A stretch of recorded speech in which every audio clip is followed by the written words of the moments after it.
आज खूप दिवसानंतर एक व्हिडिओ बनवतोय आणि तो पण खूप एक छोट्याशा टॉपिकवर बनवतोय.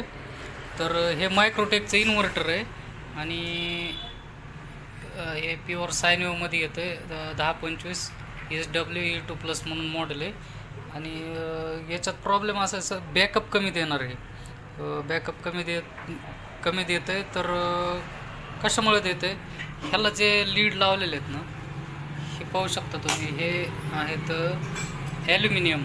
आणि हे ॲल्युमिनियम असल्यामुळं हे 2-3 वर्षानंतर वीक पडतात आणि बॅटरी बॅकअप कमी होतो. तर ह्याला एकच उपाय की तुम्हाला त्या बॅटरीच्या इन्व्हर्टरचे जे वायर आहेत ते चेंज करावे लागतील. मी तुम्हाला बंद करून दाखवतो, 1 मिनटं.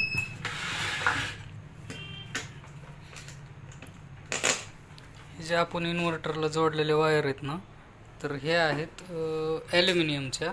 आणि हे फक्त 2021-22 मला वाटतं 2 वर्षच हे प्रोडक्शन राहिलं ॲल्युमिनियम वायरमध्ये. त्यानंतर कंपनीच्या एक आपली चूक लक्षात आली की हे सक्सेस होत नाही आहे, त्यामुळे त्यांनी परत ॲल्युमिनियम बंद करून कॉपर चालू केलं.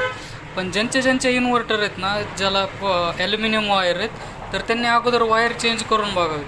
वायर चेंज करण्यासाठी तुम्हाला जवळच्या इलेक्ट्रॉनिकमध्ये 10 mm वायर मिळेल. 1-1 मीटरचे 2 तुकडे घ्या, त्याला असे लग्ज बसवा आणि ते यूज करा. तुम्ही जवळच्या एखाद्या कारागिराकडून करून घ्या आणि तुमचा बॅकअप एकदम पहिल्यासारखा होईल. पण कंडिशन अशी आहे की तुमची बॅटरी चांगली असली पाहिजे. हा इन्व्हर्टरचा प्रॉब्लेम आहे, पण जर बॅटरी खराब असेल तर त्यात ही ट्रिक चालणार नाही. म्हणजे तुम्ही म्हणाल की आम्ही वायर चेंज केलं पण बॅकअप नाही देत. असं पण होऊ शकतं की तुमचे हे वायर ओके असतील आणि बॅटरीचा प्रॉब्लेम असेल.